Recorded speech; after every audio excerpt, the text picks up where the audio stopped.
Hi, welcome along to AFTV Transfer Daily, the show that keeps you up to date with players that have been linked with a summer transfer move to Arsenal. Mustafi, Shedran Mustafi, we're being told today that the deal is off, that he's not for sale. That is according to Valencia. They're saying that Mustafi is not going anywhere. Now, they had a game last night. Mustafi started off on the bench and did come on at half-time, and they had a shock defeat, actually, at home to Las Palmas, losing by 4-2.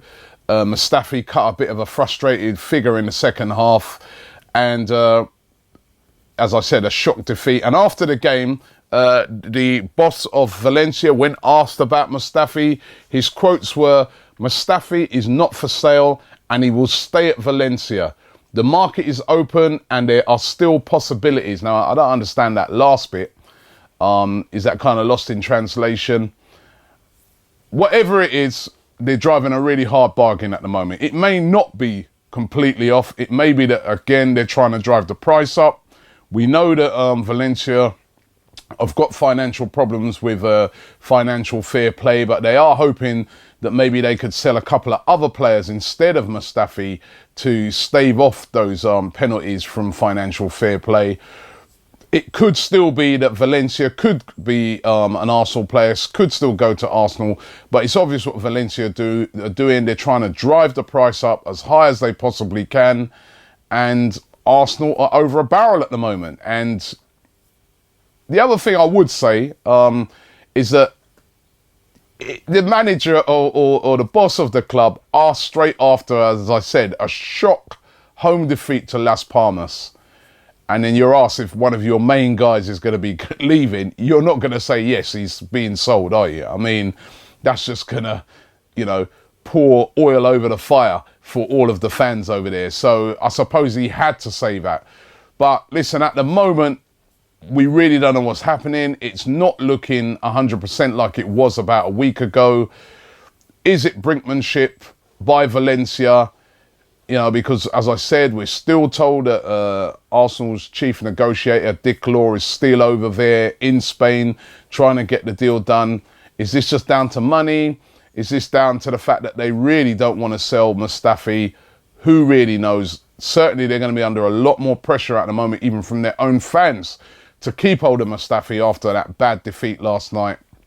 Could be a long season for Valencia. And then Mustafi himself, does he want to stay? Because it looks like it could be another long season for a club that's been in turmoil for a little while. So we really don't know. This could be another one of those deadline day deals that we've got used to at Arsenal over the years. But certainly, again, an absolute shambles. As I've said many a times, speaking to Ivan Gazidis, in America, he said to me at that time that they knew what they had to do.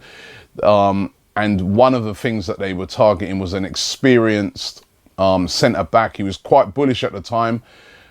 Maybe he thought that Mustafi was on the verge of being done and Valencia have flipped the script. We don't know what goes on behind the scenes with some of these transfers. They flipped the script on it. They're demanding more money. And Arsenal just thinking to themselves, well, Mustafi's just not worth that money. I mean, I saw Ian Wright yesterday put a tweet out saying that Valencia are taking a piss with the amount of money that they want for Mustafi. It's a saga that's going on and on and on. I don't think it's completely closed at the moment, but Valencia is certainly at the moment saying that he's not for sale. And if he's not for sale, who do Arsenal turn to? Well, the plan B is Johnny Evans, is what we've been told. Johnny Evans of West Bromwich Albion, formerly of Manchester United, as we know, Man United reject, has gone to West Brom, has revived his career, has played pretty well for West Brom, played well in the Euros for Northern Ireland. Now, West Brom have slapped a £25 million price tag on Johnny Evans. Johnny Evans! It's absolutely unbelievable, the sort of prices that are being bandied about. But again, is this down to Arsenal wasting time in the market? Lots of clubs realise now that, we know you're desperate.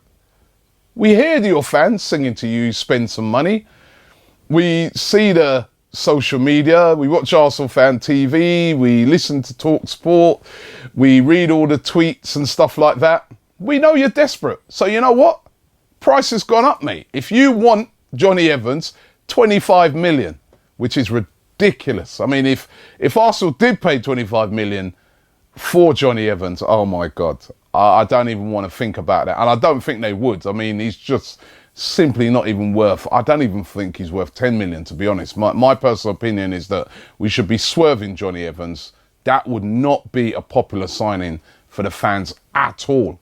At all. I mean, if we sign Johnny Evans, that would be for me that we haven't, we could, it would be that the management of the club are completely detached from the fans if they made a signing like that.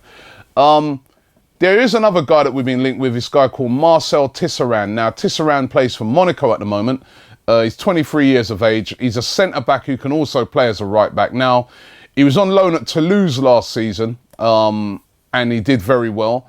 On the verge of signing for Espanyol, but apparently that's been put on hold because he wants to know if this Arsenal thing is concrete, if Arsenal are interested in bringing him in. Again, he's not an experienced centre-back. He is a centre-back that's versatile, and I think that's why Arsenal like the Mustafi thing, because they realise that Mustafi can play as a centre-back, but can also double up as a right-back as well, which is right down Arsene Wenger's street. Remember, when everybody's fit, remember, if Mertesacker comes back, Gabriel's back, Koscielny, Rob Holding, you've all of a sudden got loads of, centre-halves. But if you've got a guy like Mustafi, or maybe this guy Tisserand, who can also play as a right back as well, it gives you a lot of cover at the back. And also apparently really interested in this guy. He is saying to himself, I want to hold on with this move for Espanyol until I find out what's happening with Arsenal. Again, another one that could end up being a sort of deadline day move. But he looks to be another sort of plan B, or should I say plan C.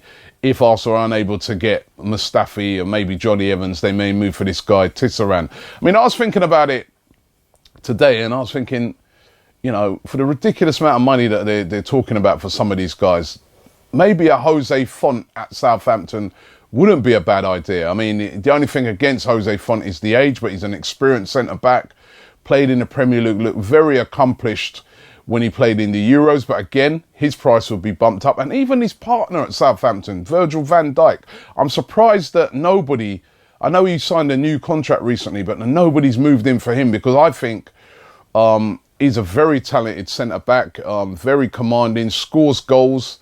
Maybe, as I said, it could be because Arsenal sort of after that sort of versatile centre-back who can play more than one position.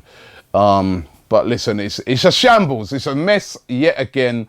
It's a mess for a striker. It's a mess for a centre-back. I just don't know what's going on at Arsenal. Linked today as well to a youngster, Argentinian youngster, goes by the name of Nazar Bazan Vera. He plays for Vélez Sarsfield. He's 17. Now, he's been compared to Paulo Dybala, who plays for Juventus. He's supposed to be a very good centre-forward, strong. Hasn't actually really featured much for Vélez Sarsfield because he is a up-and-coming player, but he's very highly thought of. He's been chased by us. He's been chased by Chelsea as well, but not the forward that we need. I mean, again, another work in progress, another up-and-coming. We need somebody who can drop into there right now, and it doesn't look like the Lacazette thing's going to happen, which again I think we've really messed up on. I mean, I don't know. It's so frustrating. I mean, deals for some of these players, somebody was saying to me yesterday, Robbie, no player is can't be bought. It means that you're going to have to go in way over the odds. Why can't we go in way over the odds for somebody like Lacazette, or identify a striker out there?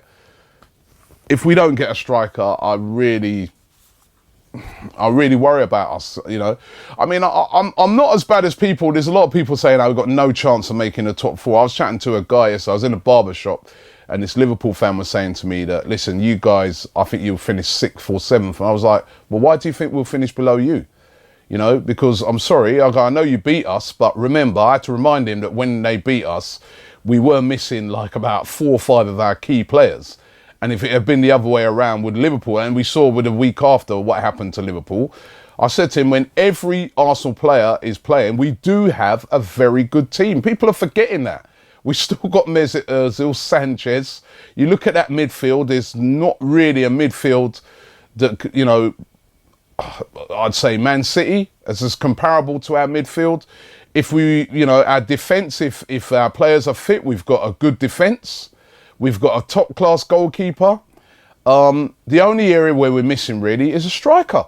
That is really a striker and probably back up in the defence. So when this guy, you know, when some people are saying we're going to finish way out of the top four, I don't get that. No, I'm sorry. I think we'll get into the top four, but I want to win the league. What my thinking is winning the league, and that's where I think we need a striker. That's where I think we need somebody. We didn't score enough goals last year, and that's where we need a striker. And I think it's about 3-4 years since Robbie and Van Persie left now. And when Van Persie left, we knew we needed a striker then. I remember when we bought in Giroud at the time, Arsene Wenger even said, I was buying him anyway. He's not a replacement for Van Persie. So effectively in 4 seasons or 3, I think it's either 3 or 4 seasons, we've not replaced Robin Van Persie. We've not bought in a striker in 4 seasons. And that for me is my source of sort of frustration and anger. Not the fact that we haven't got it done this summer, it's the fact that we should have had it done a couple of summers ago. And we've been dithering and messing around in the transfer window. It seems like we don't know how to do transfer business well. And this is why we keep finishing second, third, because I truly believe if we'd have had that striker in, we could have won the league. And that is what I'm talking about. When people are saying finish 6th, why? Why are we going to finish 6th? There's not 6 teams better than Arsenal right now. I'm sorry. Or 5 teams better. So we don't have to completely panic and say that, you know, we're out of it completely. But for me, it's not about top 4. It's about winning the league. That's what I want to do. I want to win the league. And to win the league, Arsenal need a striker that's going to bang 25 goals in for the season. That's what we need. That's why we should be going all out to get that. Even if it means going over the odds. Even if it means, you know what? I'd spend all the money on a striker, to be honest. And for me, I think that's more important than a defender. But anyway, I don't know what you guys think. Let me know. What do you think's more important? A striker or a top defender? What do you think's more important? Leave it in the comments below. Might even do a vote on it. We'll do a poll on it, right? A couple of comments there. Vinny Vasquez says, Lacazette scored 21 goals last season. Batshuayi scored 17 goals last season and went for 33.2 million. Why are Arsenal such imbeciles in getting deals done? Fans need to protest properly, like arriving in their seats late or chanting. They do that anyway. Or chanting or unveiling banners or whatever it means to get their message across. The best would be not to turn up at all. But we don't have the guts to do that. Now, to be honest, listen, I mean, yes, we've had banners, we've had all these sort of things. Has it changed Arsene Wenger? No. I mean, I think the fans at the moment are putting a lot of pressure on Arsene Wenger.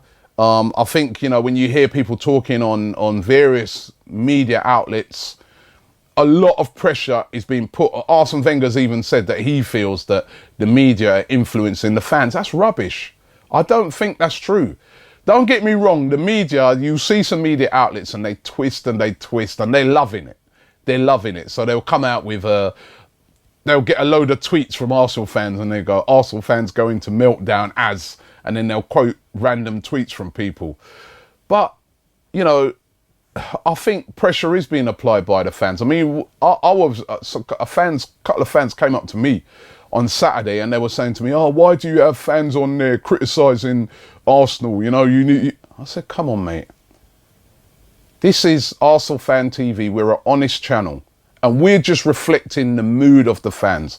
And the real honesty is, even those guys who were saying it to me have said that they're completely frustrated." So what should we do? Edit out all the fans that say, you know, I've had enough. I'm frustrated. They want Wenger out because he's not making. Should we edit them out? This is not North Korea, right? This is ArsenalFanTV, and we're going to be honest. And honest mood of the fans, and even when I spoke to Ivan Gazidis, I told him this, the honest mood of the fans is they're really frustrated with the lack of transfers at Arsenal. They cannot understand how this massive club never seem to be able to get certain deals over the line. And then we see, you know, our rivals, Chelsea, City, United, you know, able to do it. Able to Pogba, an impossible deal, get it done. That is the frustration. What I'm trying to say to when I speak to anybody who's an official at Arsenal, I say that's where it's coming from. They need to understand that. They need to understand that. There's a week to go, the 31st, the window closes. You know what? Anything could happen. It could be that we don't bring nobody in and it's a complete disaster and everybody's on a downer. Or maybe Arsenal could pull something big out of the hat. I don't know. Let's hope they can do.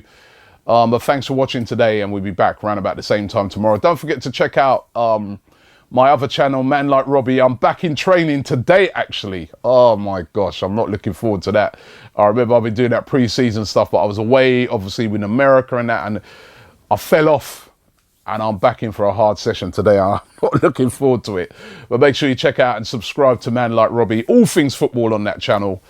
And we'll be back around about the same time tomorrow.